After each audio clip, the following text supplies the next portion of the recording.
உங்கள் இல்லங்களில் வந்து உங்கள் உள்ளங்களை உயிர்ப்பிப்பது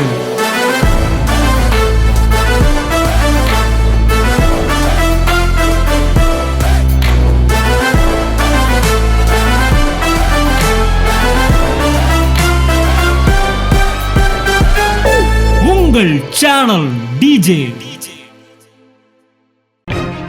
அப்ப ஆவியானவரை நதின்னு சொன்னா என்ன அர்த்தம்னா, நதி வந்து எங்க இருந்து வருது? ஊற்றுல இருந்து வருது. ஆவியானவர் தன்னுடைய ஆசீர்வாதங்களை உங்களுக்கு கொண்டு வரல, இயேசுவின் ஆசீர்வாதங்களை உங்களிடத்தில் கொண்டு வருகிறார்.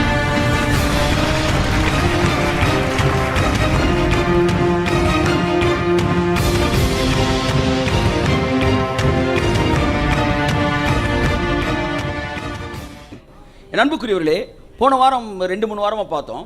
அதாவது சேனல்ஸ் அப்படின்றத சண்டேயும் பார்த்தோம். சண்டே வந்து blessings are the channels of the பிளெஸ்ஸிங்ஸ்னு பார்த்தோம். நம்ம தொடர்ந்து ஐஸ்வர்யத்தை பற்றி பேசும்போதும் இந்த வாய்க்கால் என்கிற விஷயத்தை நீங்கள் புரிந்து கொள்ள வேண்டும். இயேசு கிறிஸ்து சிலுவையிலே ஆசீர்வாதத்தின் ஊற்றாக இருக்கிறார். நான் சொல்கிற புரியுதா உங்களுக்கு? Jesus is the fountain of all blessings. சிலுவை என்பது ஊற்று, தண்ணி. ஆனால் எல்லா ஆசீர்வாதமும் சிலுவையில் தான் இருக்குது. ஆனால் அது எந்த வழியில் வருகிறது என்பதை நீங்கள் புரிஞ்சுக்கிட்டீங்கன்னா நீங்கள் சேனலை பார்த்துட்டீங்கன்னு அர்த்தம். இந்த ஜனங்கள் எல்லாருக்கும் தெரியுது சிலுவை தான் ஆசீர்வாதத்தின் ஊற்றுன்னு. ஆனால் அதையும் என்னையும் இணைக்கிற சேனல் எது என்பதைத்தான் ஊழியக்காரனை கொண்டு தேவன் என்ன செய்கிறார்? பேசுகிறார். வாய்க்கால்களை வெட்டுங்கள். இன் விச்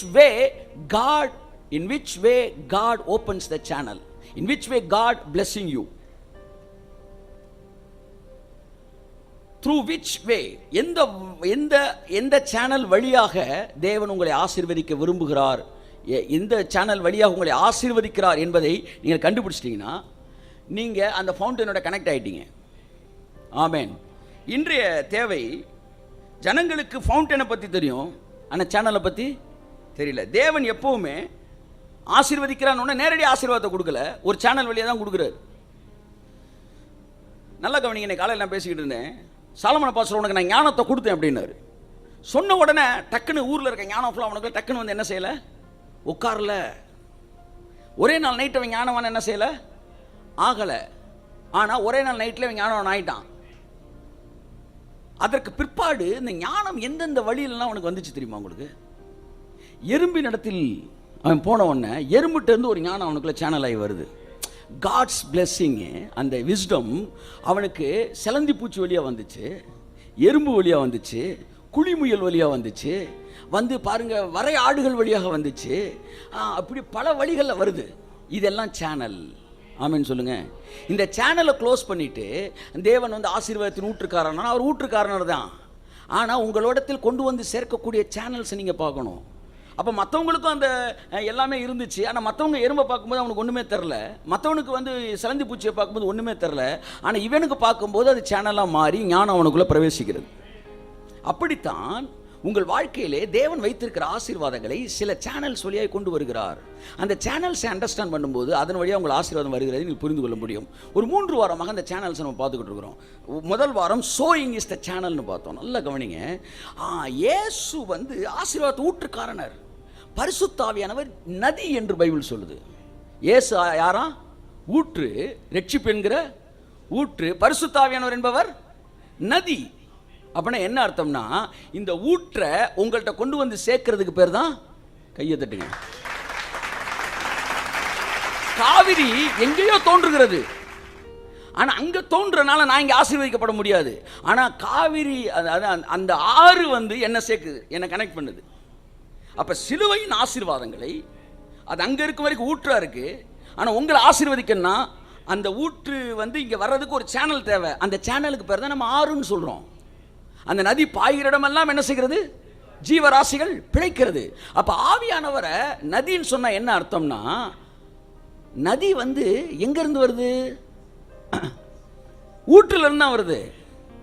ஆவியானவர் தன்னுடைய ஆசீர்வாதங்களை உங்களுக்கு கொண்டு வரல, இயேசுவின் ஆசீர்வாதங்களை உங்களிடத்தில் கொண்டு வருகிறார். அதனால இயேசு சொன்னார், ஆவியானவர் என்னிடத்தில் இருந்து உங்களுக்கு கொடுப்பாருன்னு.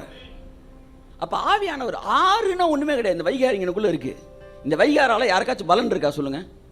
இப்போ ஆமாம், இப்போ திரும்ப பலன் ஆக போகுது. ஆமாம், இப்போ ட்ரையாக இருக்கு. ட்ரையாக இருந்தால் அதுக்கு பேர் ஆறு கிடையாது, கிரவுண்டு, கிரிக்கெட் கிரவுண்டு. இப்போ தான் பண்ணிக்கிட்டு இருக்கிறாங்க. இப்போ என்னன்னா, இந்த சேனல் வந்து நத்திங். அந்த ஊற்று தண்ணி கிளம்பும்போது சேனல்ஸ் ஃபில் ஆகுது. அப்போ ஆவியானவர் இஸ் எ சேனல். இயேசுவின் ஆசீர்வாதங்கள் உங்களுக்கு கொண்டு வந்து சேர்க்கிறார்.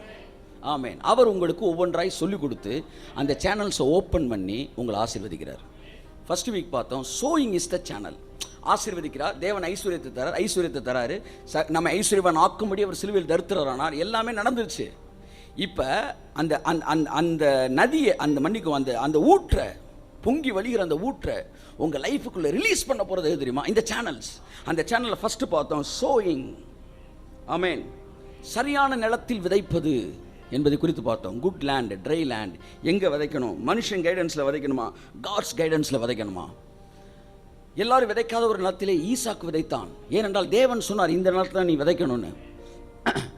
அந்த நாடு பஞ்சத்தில் இருந்தது, எவனுக்குமே ஒன்றுமே வரல. ஆனால் இவன் விதைச்சான், இவனுக்கு 100 மடங்கு வந்தது. சரி, தேவன் ஐஸ்வர்யத்தை தருகிறவர். எத்தனை பேர் நம்புறீங்க? ஆமென். எந்த சேனலில் வருது? விதைப்பது. மனிதர்கள் ஊற்றை பார்க்கிறார்கள், வாய்க்கால்களை மறந்து விடுகிறார்கள். வாய்க்கால் என்று ஒன்று இல்லாவிட்டால் ஊற்று தண்ணி நம்மிடத்தில் வந்து சேரப்போகிறதே கிடையாது. ஆமென் சொல்லுவோம். ஆமென்.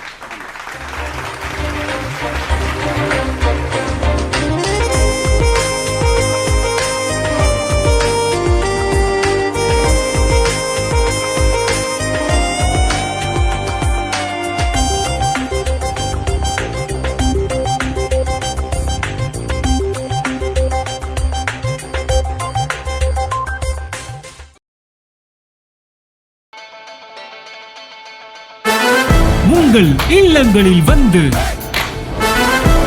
உங்கள் உள்ளங்களை உயிர்ப்பிப்பது